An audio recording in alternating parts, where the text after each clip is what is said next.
Bonjour. Que signifie être compétent avec le numérique? Alors pour moi, c'est avant tout l'acceptation du changement à utiliser des outils qui nous permettent de maintenir une efficacité euh, et qui nous permet aussi de suivre le rythme effréné actuel de la transformation numérique et informatique du monde dans lequel on vit. Alors, que signifie être un citoyen éthique à l'ère du numérique? Eh bien, pour moi, un citoyen numérique développe ses habiletés, ses compétences et qui lui permettent de créer, collaborer et communiquer, entre autres, avec les outils numériques qui l'entourent. Quel est mon meilleur truc pour départager les fausses nouvelles des vraies et bien porter une attention particulière au groupe dans lequel je fais partie? Et de regarder les sources et bien sûr identifier les rédacteurs. Qu'est-ce qui me permet, en fait, quel outil numérique que j'utilise pour communiquer avec mes proches? Eh bien, le bon vieux téléphone et les SMS, je dirais que c'est les deux moyens les plus couramment utilisés de ma part avec mes proches. Maintenant, au niveau de mes collègues, alors et bien sûr, le email est encore bien présent dans le monde de l'éducation. Drive d'équipe, qui est pour moi un outil extrêmement utilisé pour la collaboration au niveau de documents qu'on travaille ensemble et les applications qui nous permettent de créer des groupes de travail, surtout au niveau de trouver des façons de suivre le déroulement en plusieurs étapes pour y arriver à un résultat. Donc, j'utilise beaucoup des applications de ce type, Monday entre autres, Asana aussi. Quels sont les avantages des réseaux sociaux pour moi? Ben, c'est la facilité de réseautage avec des gens avec lesquels on ne pourrait pas communiquer autrement, à mon avis. Maintenant, les désavantages, je dirais, la gestion parallèle des différents réseaux et surtout le temps. Il faut faire attention au temps qu'on perd. C'est pas nécessairement de la perte, mais ça prend beaucoup de temps, à mon avis, la gestion des réseaux sociaux. Et aussi, cette espèce d'accessibilité en continu, si on ne fait pas attention aux heures qui passent, on peut facilement communiquer avec quelqu'un très tard durant la nuit et c'est pas très opportun. Qu'est-ce que j'ai créé avec le numérique dont je suis la plus fière? Eh bien, c'est d'être membre fondatrice d'un OSBL qui a comme mission d'intégrer l'apprentissage de la programmation chez tous les élèves du primaire au Québec.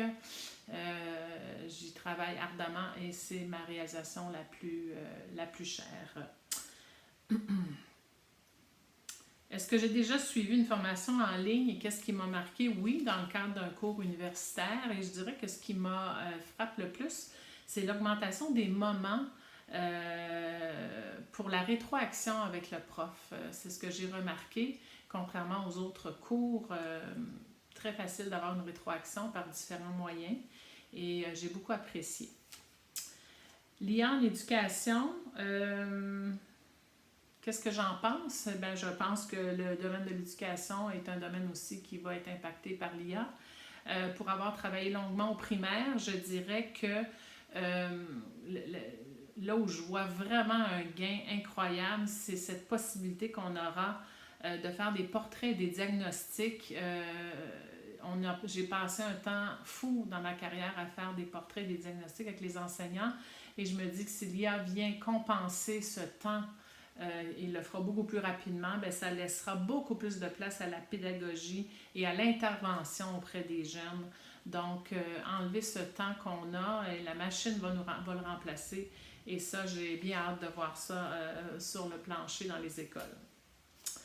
Numéro 11. Selon moi, comment le numérique pourrait aider à prévenir le racisme et promouvoir la tolérance? Bien, je dirais que je vais encore faire référence à l'école que j'ai dirigée les 10 dernières années. Je pense que si l'école fournit l'outil à tous ses élèves, il faut comprendre que j'ai œuvré en milieu multiethnique et milieu défavorisé.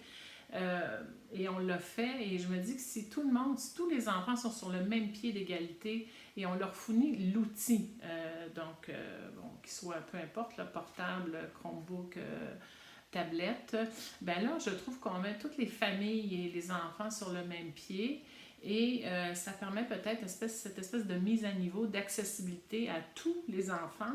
Et dans ce cadre-là, je pourrais peut-être dire qu'il y a une espèce d'atténuation des différentes classes sociales où les familles qui, eux, ont accès et d'autres pas.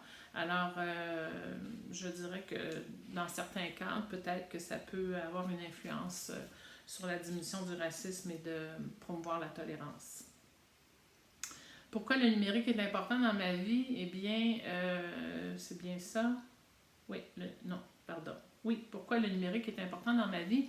Mais je dirais pour avoir œuvré 30 ans en éducation, j'ai l'impression que le numérique va transformer ce secteur que j'aime tellement.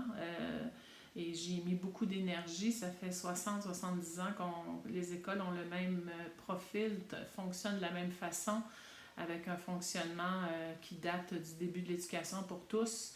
Et là, j'ai vraiment l'impression qu'on fait un virage, qu'on fait les choses autrement. Je le dis pour l'éducation, mais je le dis dans notre vie de tous les jours aussi. Je pense que le numérique nous amène à voir autrement, essayer, créer, innover.